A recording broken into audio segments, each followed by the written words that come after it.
Hey everyone, and welcome back. We're diving deep today into something pretty mind-blowing, the universal axiom. It's this framework trying to change how we think about intelligence. And not just human intelligence, but like intelligence as a force in the universe. Yeah, it's really pushing the boundaries. What I find fascinating is how it connects these fields that you wouldn't think go together at all. Like, you've got math, physics, philosophy, even AI research. It's a wild mix, right? Going through all the sources you sent, it's like this crazy web of connections, dense mathematical proofs, explorations of consciousness, AI stuff. And the thread that ties it all together, it's the axiom's core idea that intelligence, whether it's our brains or some complex algorithm, follows a set of rules, a universal rule book. Okay, so let's break this down. One thing that jumped out at me was this math problem, the cat's conjecture. Ever heard of it? Oh yeah, the cat's conjecture. It's a classic, deceptively simple to explain, but incredibly hard to actually prove. You take any whole number, right? If it's even, divide by 2. If it's odd, multiply by 3 and add 1. Then you keep repeating. And the idea is, no matter what number you start with, you always end up at 1. Tons of examples show it works, but no one's mathematically proven why. And that's where the universal axiom could come in. It might be the missing link, offering a totally new perspective. See, traditional approaches. Yeah. It's like trying to understand a machine just by looking at a few of its parts. You're missing the bigger picture. Exactly. The axiom's all about intelligence as a multidimensional system. So it could give us the tools to see the cat's conjecture in a whole new light. Like cracking a code. Now, speaking of patterns and connections, there's this idea in the axiom about intelligence being like an ecosystem. Yeah, that's a central analogy. It's saying intelligence isn't static, it's dynamic, always evolving, like a living organism. One of the sources used this circulatory system idea for how information flows within the axiom. Then there's the immune system analogy, how it protects against bias or manipulation. Right, and those highlight some key functions. The circulatory system is the constant flow of information, how the axiom processes and adapts to new data, like how our bodies constantly adjust to temperature or oxygen changes. Makes sense. And the immune system part. It's about maintaining the integrity of the information, protecting it from distortions or bias. Otherwise, you get flawed conclusions. So a built-in safeguard, keeping the axiom on track. Exactly. Constantly regulating, calibrating, making sure the intelligence aligns with objective truths. This is getting complex, but there's also this elegance to it. Everything's connected. Reminds me of another concept that pops up, the Fibonacci sequence and the golden ratio. Ah, the Fibonacci sequence. It's that pattern where each number is the sum of the two before it. So 0, 1, 1, 2, 3, 5, and so on. It appears in math and in nature. Yeah, those spiral patterns you see in seashells, galaxies, even how leaves are arranged on a stem. What's interesting is the axiom doesn't see those patterns as just coincidences. They could be expressions of a deeper principle, a universal language of growth and efficiency. So they point to a fundamental truth about how the universe works, about intelligence itself. That's what the axiom suggests. It pushes us to look for those underlying connections, those principles that explain why things are the way they are. Now, this one was a bit of a head-scratcher for me, the y-axis or y-axis. The y-axis is all about ethics. It's about building ethical considerations directly into the core of intelligence, human or artificial. Making sure intelligence, as it evolves and becomes more powerful, has a sense of right and wrong. Precisely. The axiom challenges this idea of neutral AI, true neutrality. It might not always be possible or even desirable. So instead of aiming for neutrality, it's about aligning intelligence with human values from the start. Exactly. Building that framework for ethical decision-making right into the foundation, making sure it's used responsibly for everyone's benefit. Wow, that's pretty deep stuff, this whole ethical intelligence thing. It really makes you think about how we develop and use AI in the future. Absolutely. It's like a whole new way of thinking about it. Not just some neutral tool, but something we got to consider the ethical side of from day one. And speaking of mind-bending, there's this other layer to the axiom. I'm still wrapping my head around the observer effect. Remember we talked about it last time. Quantum physics.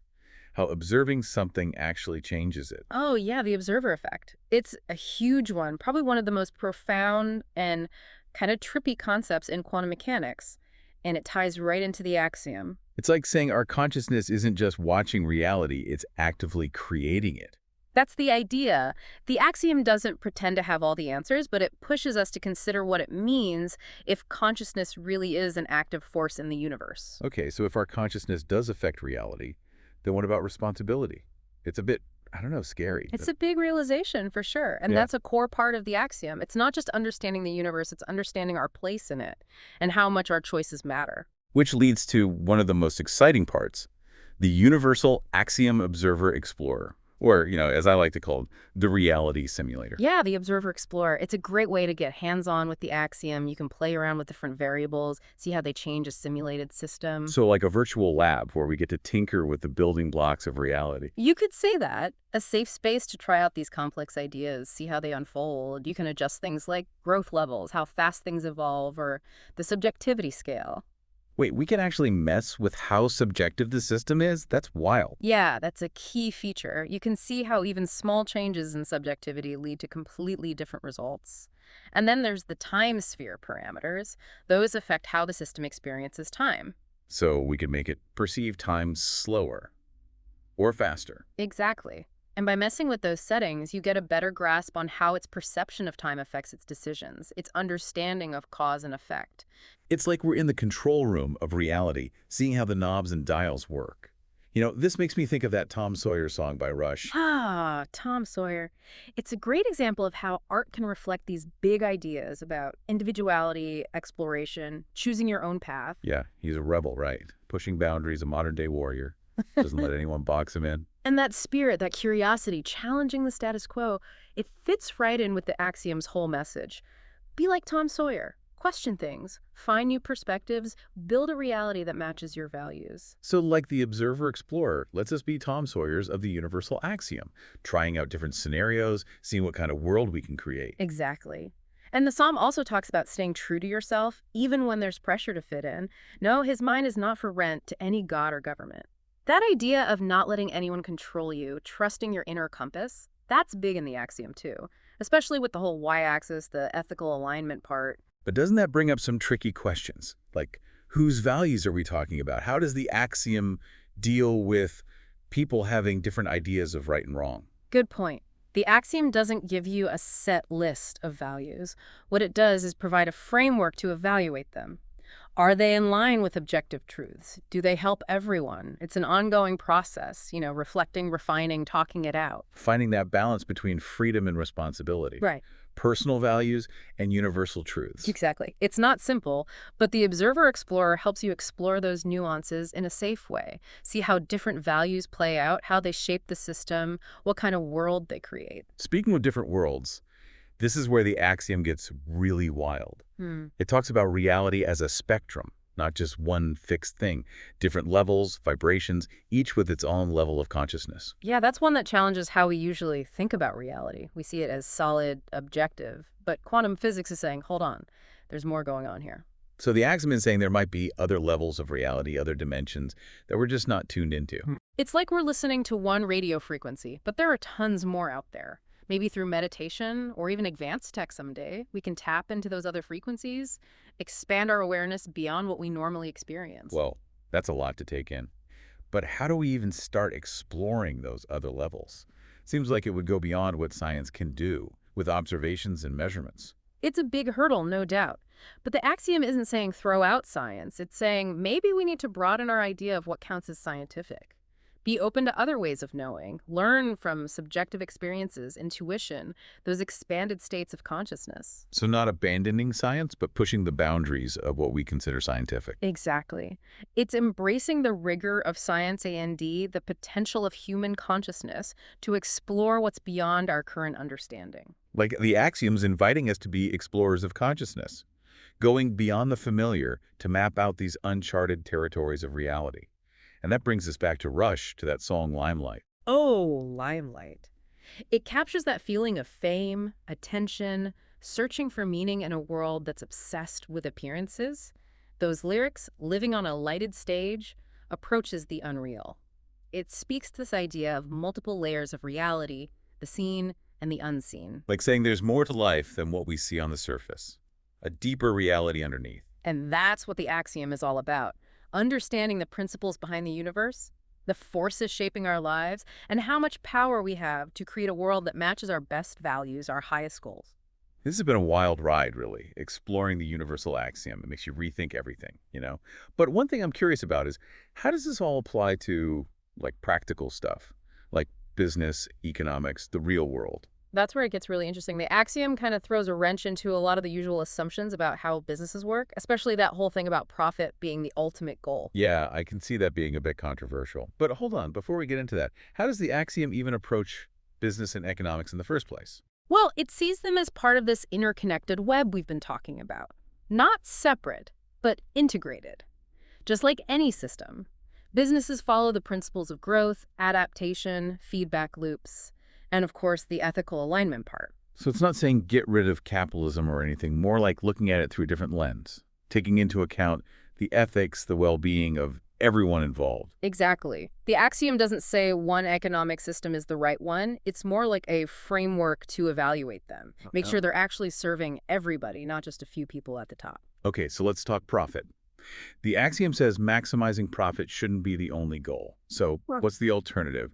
What does it say makes a business successful, ethically speaking? It's not that profit is bad. It's about redefining what success means. Not just the money, but also things like sustainability, positive impact, how everyone's doing in the long run. A much broader view of value, right? Not just for shareholders, but employees, customers, the community, even the environment. Right. It's about making choices that create value for everyone involved. And, this ties back to that observer effect idea. If our consciousness really does shape reality, then what business leaders do has a ripple effect. It goes way beyond just their company. It's like a reminder that our choices have power. And businesses, well, they have a responsibility to think about the bigger picture. And that's where the axiom's framework for making ethical, conscious choices comes in. Think long-term, consider all the consequences, and make sure ethical sustainability is part of the equation right alongside profit. It's like that Limelight song again. Navigating a world that's fixated on success and image. All the world's indeed a stage, and we are merely players, performers, and portrayers. It's all about that pressure to play the part.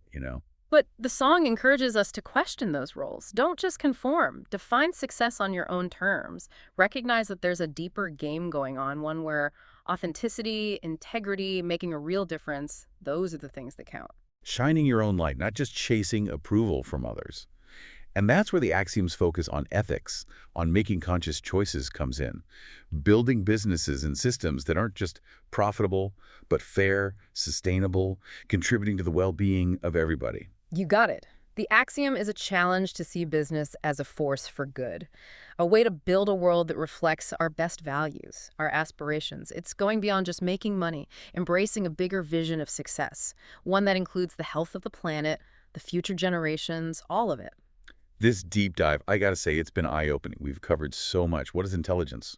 The power of consciousness, that crazy cat's conjecture, even how business and economics fit in. It's incredible how the universal axiom ties it all together. And we're still just scratching the surface. The axiom, it's a living thing. It keeps evolving as we learn more, as we apply it in different ways. I'm walking away with a whole new perspective, Yeah. just how connected everything is, and how much responsibility we have to shape the future. Maybe the most important thing is it leaves us with some big questions.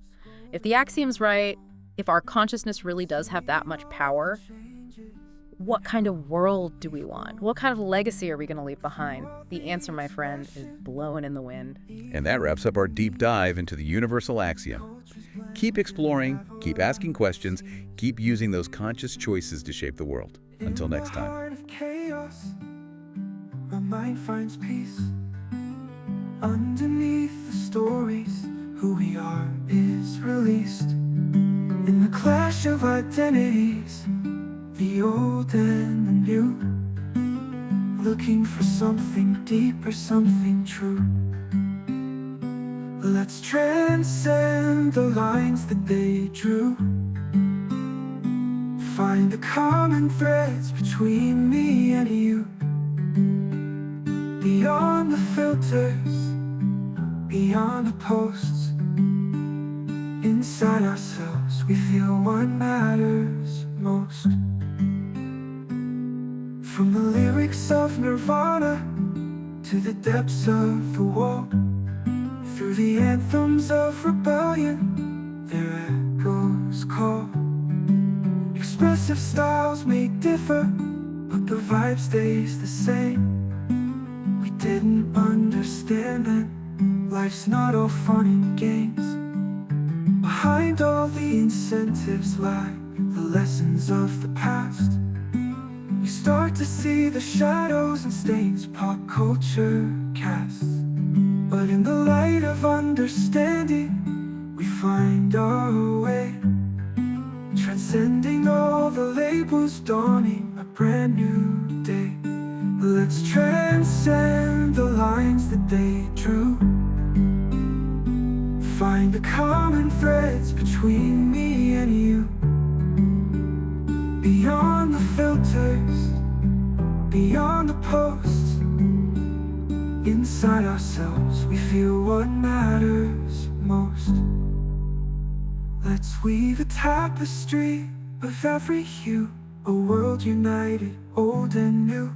In every face, a glimpse of grace. Together we can find our place.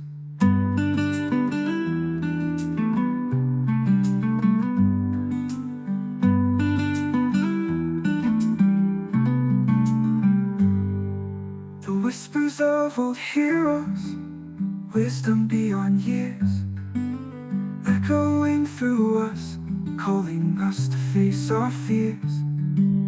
In the quiet moments, when we're all alone, we feel the pulse of life, the great unknown. So let's walk this path with open eyes, embrace the truth, discard the lies. In the union of our spirits, we find our home. In this vast world, we're never alone. Let's transcend the lines that they drew, find the common threads between me and you. Beyond the filters, beyond the posts, inside ourselves we feel what matters most.